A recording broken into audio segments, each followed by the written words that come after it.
everyone.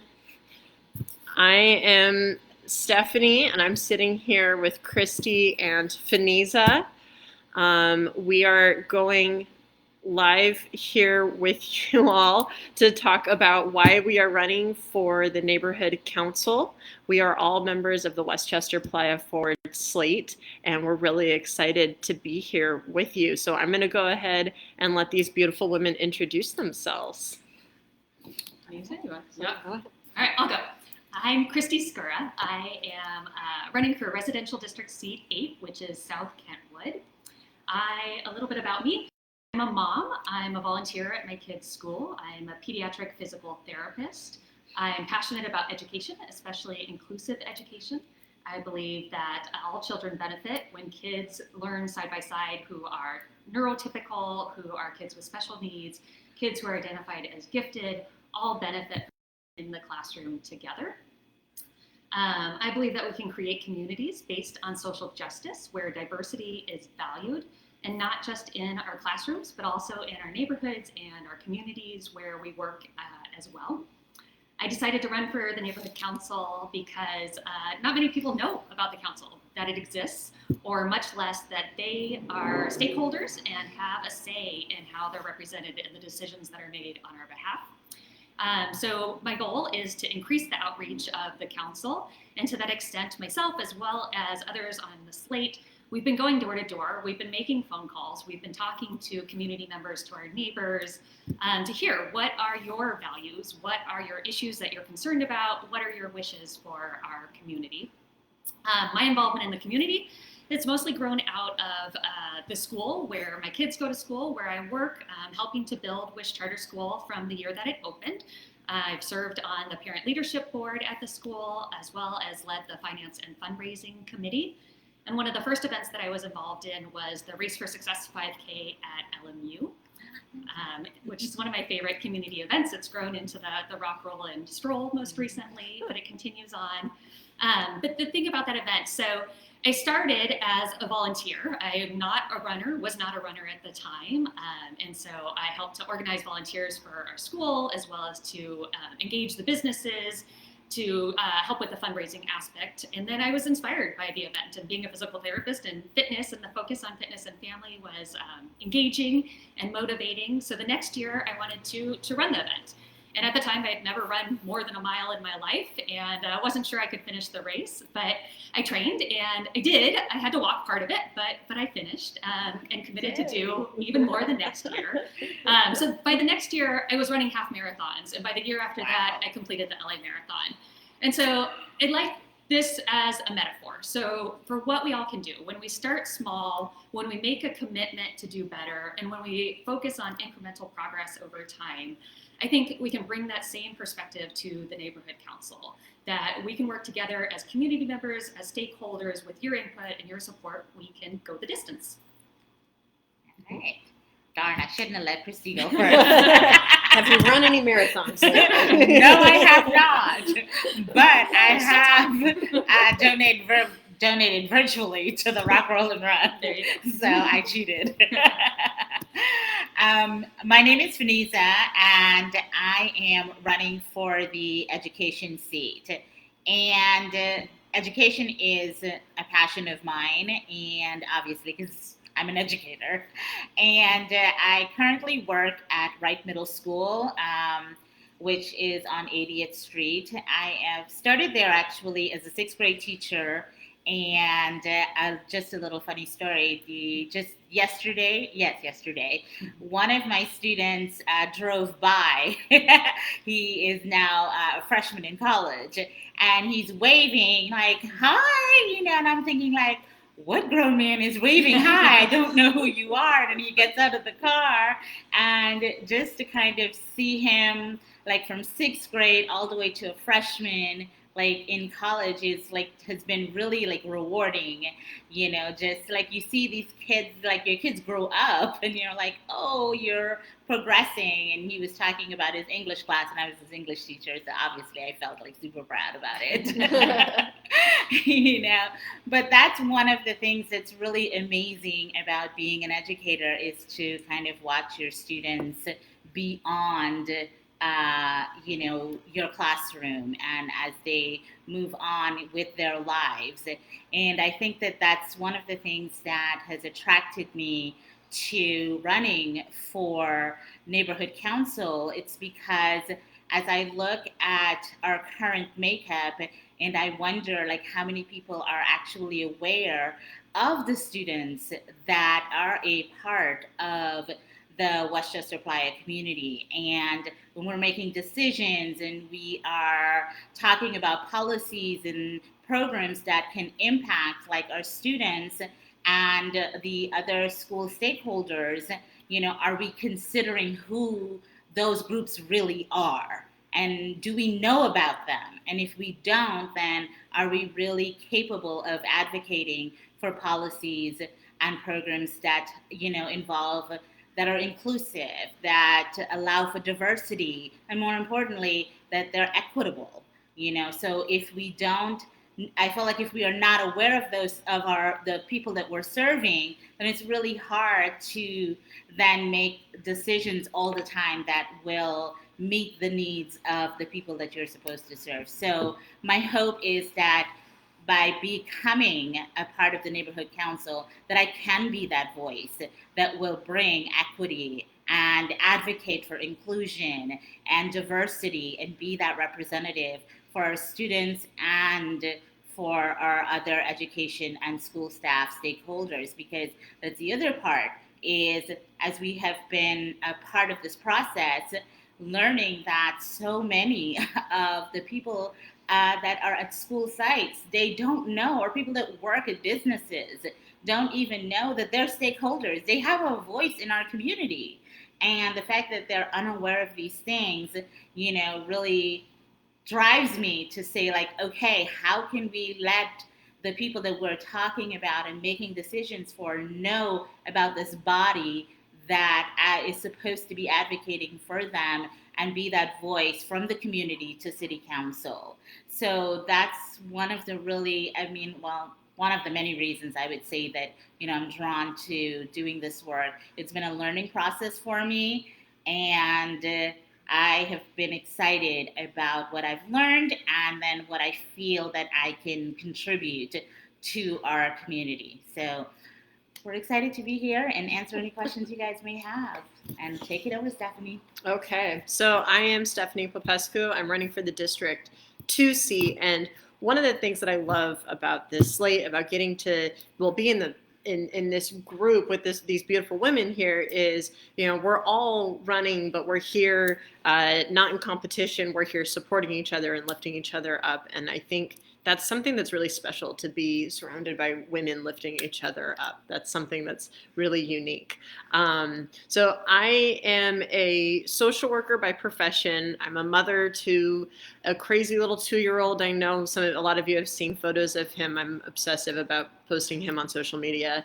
And then I'm also the co-founder of Grassroots Neighbors, which is actually where we're sitting right now. We came down to Grassroots Neighbors to get away from our homes for a little bit. And you notice that we're sitting really close to each other without masks on indoors. So here's a PSA. If you miss your friends, go get your vaccines, and then you can sit super close to each other. It's really exciting, guys. So anyways, one of the things that I've really learned over and over and over again over this last year through the pandemic. Grassroots Neighbors was a very, very small organization. And I think I tell this story a lot, but our budget about a year ago was roughly $500 a month. That's it. We were doing a once-a-week hot meal service. We were doing some outreach, a little bit of assistance with helping people getting connected with services, but we really weren't doing the huge 6-day-a-week grocery production that you see when you come to Grassroots Neighbors today. The reason why this is all possible is because of this community. The reason why this is all possible is because Westchester and Playa del Rey went, no, our neighbors are not going to go hungry. And how can I help? What can I do to help? And that's just been, for me, it's been a very humbling experience. It's been a huge lesson to learn how to ask for help myself, how to rely on my neighbors, and to know that I can rely on my neighbors. And I think this is something that just speaks to the heart and soul of this community. But when I look at our neighborhood council, I don't see a how can I help attitude. I don't see people looking to lift each other up and lifting up members of our community when they're in need. I'm seeing a very negative, derogatory, vitriolic attitude, especially towards people who are in need. And that's why I feel very passionate right now about running, and I feel very passionate about communicating to people about the importance of engagement and involvement right now, because we have an opportunity to elect a slate of 12 people who are passionate, engaged, and who really bring a lot of a lot of different backgrounds to the table, right? I mean, from education to social work, and other members of our slate that are gonna share with you on other films about their background. Like none of us are one and like the complete perfect package on all the issues, but all of us make each other stronger, and that's something that I really am excited about bringing to the table. So the way the rest of this half hour or so is going to go is we're going to touch on some of the questions that were asked in advance of us. And then if you have any questions, go ahead and throw them in the chat. And so I think one of the first things that needed to be discussed was actually education. So I'm going to give that back to the experts to talk about education in our community. All right, I guess, that's me.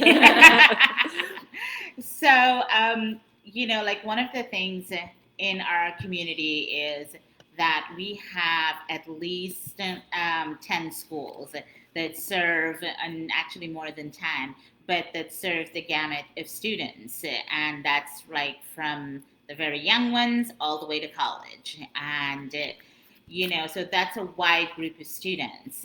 And there's a large group of people that we're trying to advocate for. And the fact that, like I said before, that many of us don't know that we have this voice. So increasing that awareness is first and foremost on my agenda in terms of like letting our schools know, hey, look, you have a voice. The other thing about this is throughout this process that I learned that if you're at least 16 years old, you can vote. We have 2 high schools in our community, and government is one of the classes that students do have to take. Yet, this discussion or conversation of how to involve students on a broader level, like the students in all together, into local government is not highly advertised or talked about. Students may learn the theories of government and what the branches are and those kinds of things, but like actually participating. And if you're 16, you have that opportunity to do that. So those are some things that not just me, but other members of our slate, that they are excited to really work on in getting our youth involved in this process and just to raise their civic awareness. Because again, they have a voice. The other part about this is that if you are 16 and you live in the community, you can vote for every seat. However, we do have students that are part of our community schools, but they don't live in the community. They can only vote for the community interest seat. They cannot vote for the education seat. And that for me is troubling, because if anything, they should have a voice in who is going to make decisions or advocate for them at the neighborhood council in education. We're talking about them. So their voices definitely must be heard. So making a space for that is very important, for me and, like I said, other members of the slate. On a more personal level, there are things that I would like to see for us to really expand our partnerships across the different schools. and working together. We, like I said, we have 10 plus schools, and many of us at the different school sites, we are not aware of what the schools offer. Our community members are not aware of what the different unique programs that schools have to offer. So bringing that to the forefront and having opportunities for families and educators to learn about what the different programs are available, and then also how might we collaborate to grow our programs and be stronger, because if we're stronger and we are advocating for these purposes, then our schools will become stronger, which means our community will be stronger.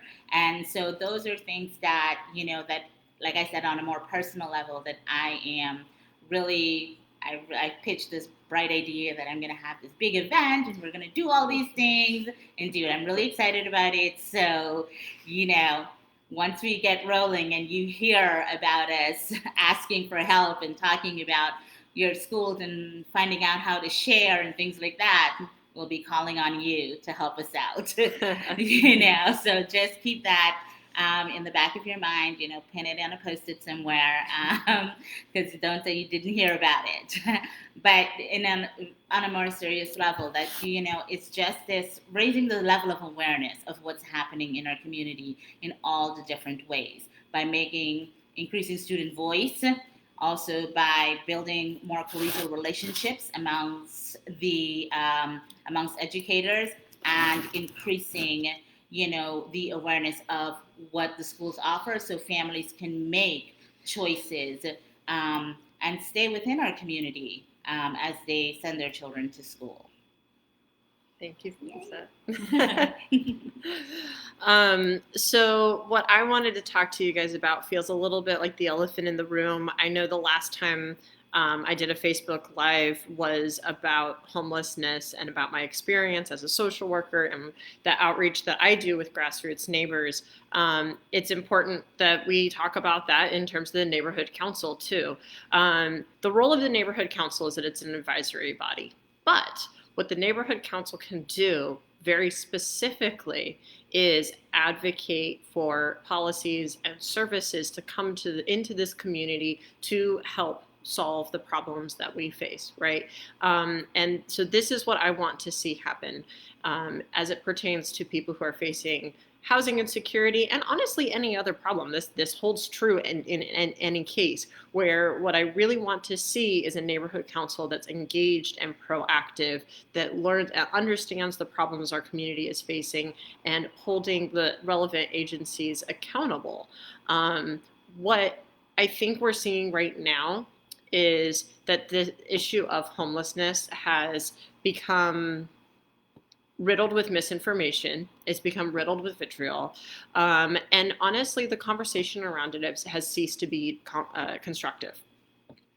So at this point, what I would really, truly like to see happen, and what I would do as a member of the Neighborhood Council, is make education about the issue a huge priority, about doing the outreach to make sure that people in the community really understand what's going on, so that way when we seek feedback from the community, we're getting feedback that's well informed, right? So that way we can actually have a real conversation about what we need to be doing to solve problems, to bring in services. Nobody, I don't care who you are, or what side of the political aisle you land on, or how far to the left or right you land on it.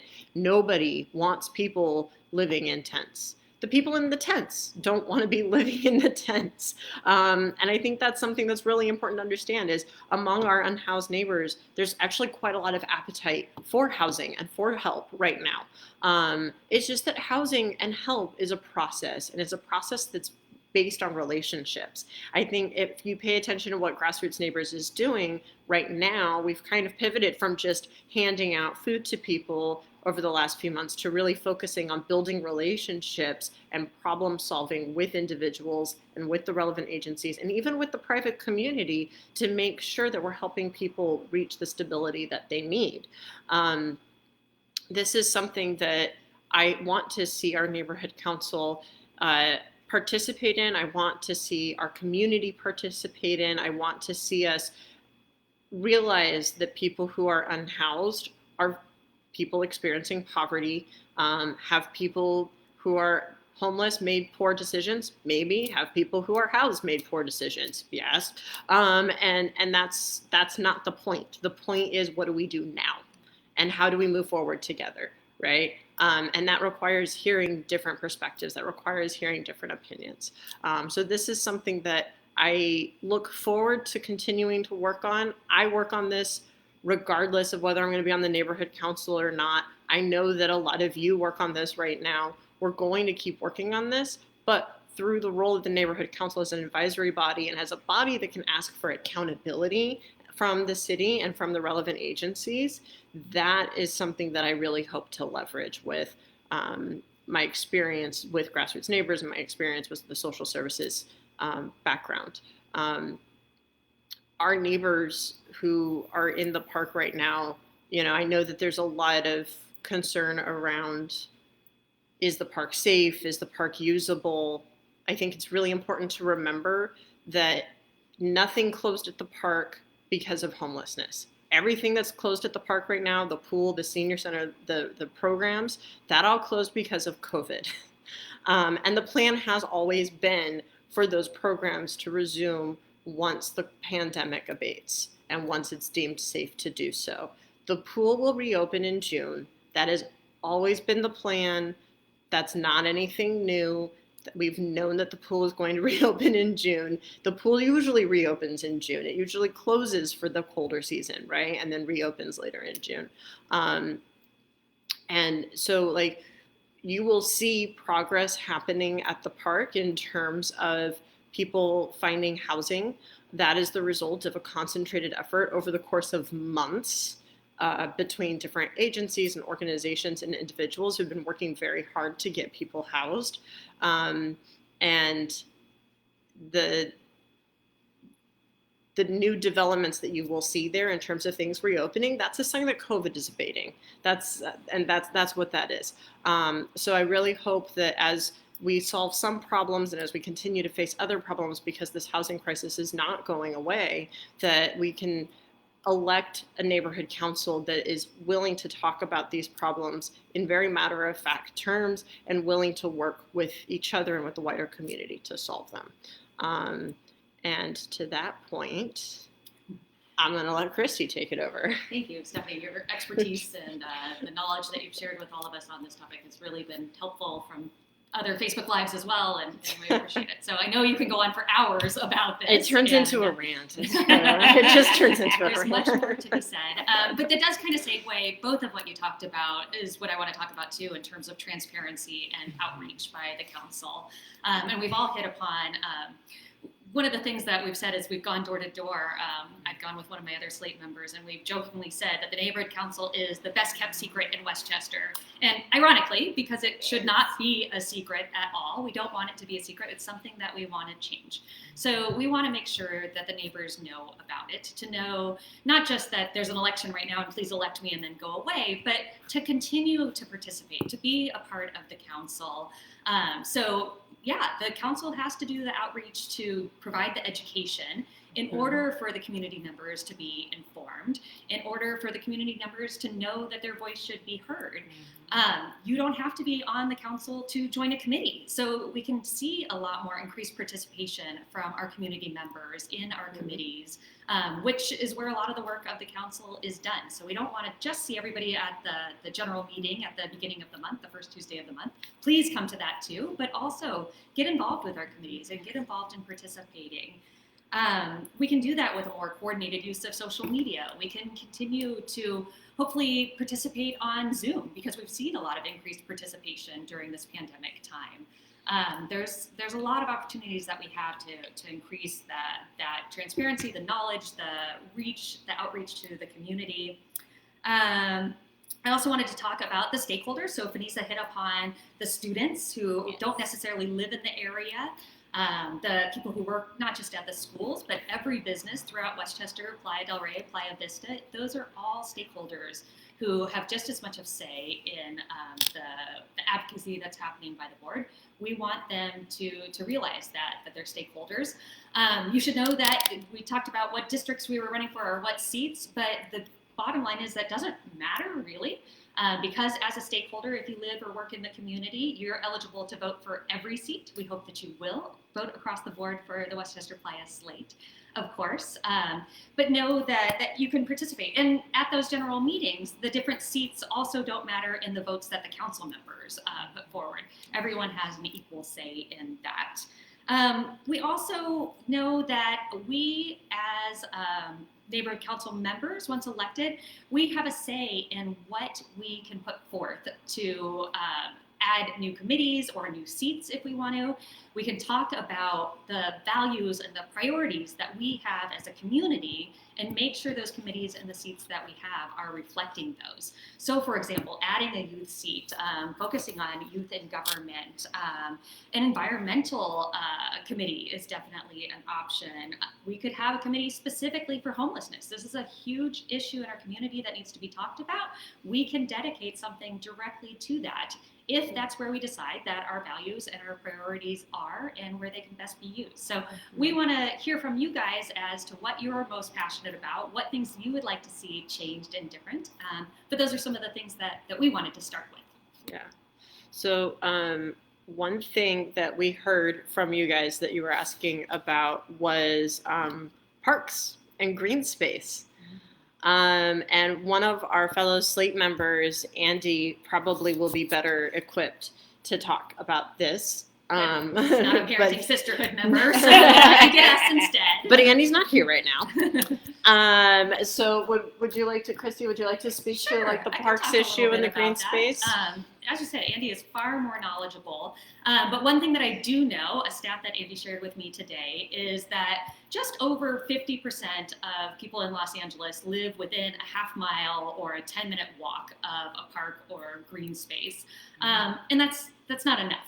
So the mayor actually has a plan, a proposal going forward, a goal by 2025 to increase that to 65%, and by 2035, I believe it is, to 75%. Andy will let me know if I got those numbers wrong when we share our video later. But that is absolutely a goal. So Westchester was founded 40s, a lot of GIs. The priority was increasing the housing quickly because there was a huge shortage. And the priority was not on green spaces, unfortunately. We have one main park, Westchester Park. We have a small pocket park at Holy Nativity, which is great for the younger kids. But we don't have a lot of other options. There's obviously the beaches in Playa and a lot more green space in Playa Vista, which is fantastic, but not necessarily easily accessible to our residents in Westchester. So we want to help to change that. Part of the way that'll happen already is there's a plan for the LAX North Side development that's going to include more parks and green spaces, pedestrian-friendly walkway, jogging area, I'm hoping as a runner. More soccer fields have been planned, and I think that'll give us better use of some of the baseball fields that we have that have had to be shared use that won't necessarily need to.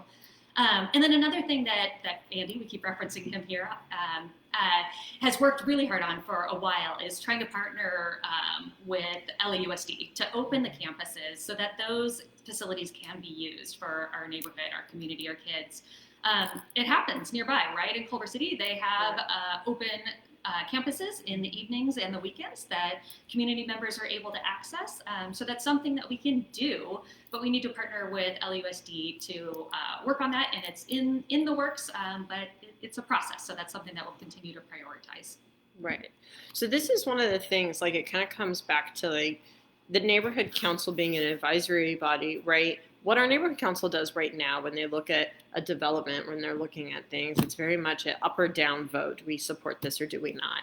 And I think something that we hope to do as we bring that transparency and accountability piece is to be in constant contact with the people who are making these decisions, right? To make sure that we see what we want to see. So a development that's planned, we really want to see green. We want to see walkability. We want to see, conscientiousness about the environment. That's something that I failed to mention earlier, but, awareness of environmental impact is something that I'm personally hugely passionate about because we have a gas storage facility in our backyard right here. We have an airport. We have a power plant. We have the Chevron facility right down the road, right in El Segundo. There are a lot of sources of potential pollution, of oil and gas infrastructure. There's a lot of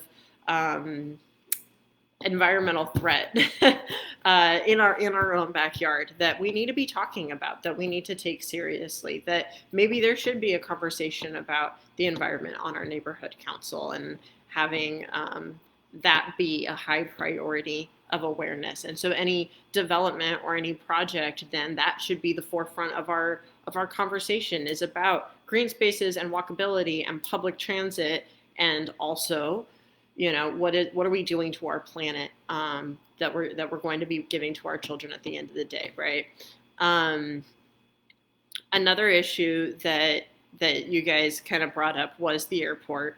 I know that to our neighbors on the south side of the neighborhood, that those of us that butt up against the airport were very concerned about it. And you know, what I have to say to that, and recognizing that we have limited time at this point, is that, again, it comes back to accountability, and it comes back to that constant conversation.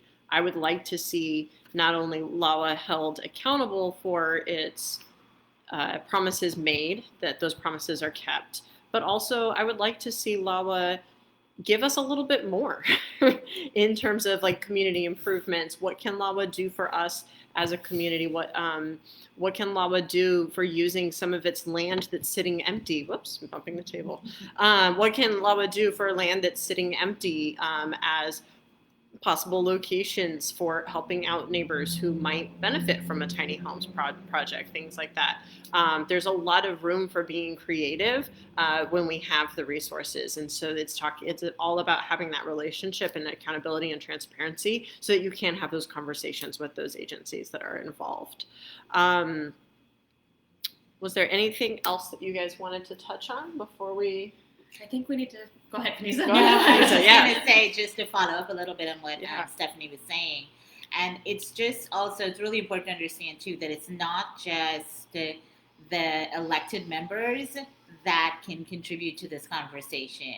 And I think that even, you know, prior to getting involved in this process, that was not something that I really understood that I had a voice as well, and that just as a member of the community, that once I became aware of the different things that were happening, that knowing that, okay, I can attend this meeting and I can, you know, raise my concerns or my contributions or just be a participant in this process.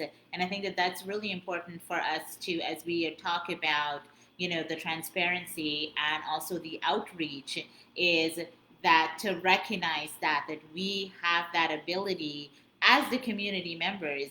So, you know, everyone that's on here, and if you know someone else and things like that, also inviting them to attend the meetings and the different committee meetings as well, so that they can also be aware of what's happening. Because one of the biggest part is that for the most of us, we don't know, and we can't be a part of the conversation if we don't even know that it's happening.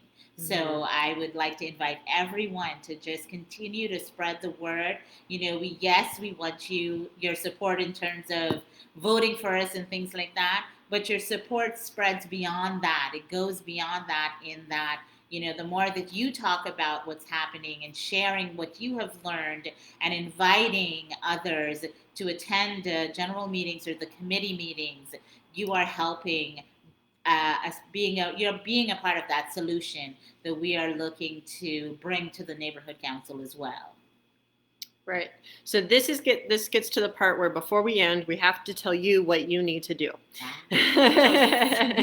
Vote. So ballots have begun to mail out. Look, I got mine in the mail already. Okay, so I get to go vote now. So if you already requested your ballot, either you're looking in the mail for it or you're calling the city clerk, and we'll drop that number and that information in the comments here. If you've requested your ballot but you haven't received it, please call the city clerk to make sure that there was no issues with your request. That's super, super important. We are very aware of the fact that their website is not the most user-friendly, so we want to make sure that that follow-up is happening. But the people on the phone are very They are very They friendly. are helpful. Yes, the people are friendly. Their website is not. So please go request your ballot if you haven't already. All right, that's thing one. Thing two, talk to your friends, your neighbors. We need every vote this election. This is going to be a big turnout election, which is crazy when you think like, I just learned about the neighborhood council 5 minutes ago. But this is going to be a big turnout election. We need everyone who lives, works, or owns property within Westchester, Playa del Rey, or Playa Vista. So go talk to your friends and tell them why they should be paying attention. All right. And then you can go to forward2021.org to read about us, to read about all the rest of our wonderful slate members, the other people that we hope that we want you to vote for as well. And so that's forward2021.org. And please, request your ballot. Make sure you get it and go tell all your friends because we really need you guys. So thank you. We've gone over our time. Thank you, everyone. Have a wonderful night. Bye.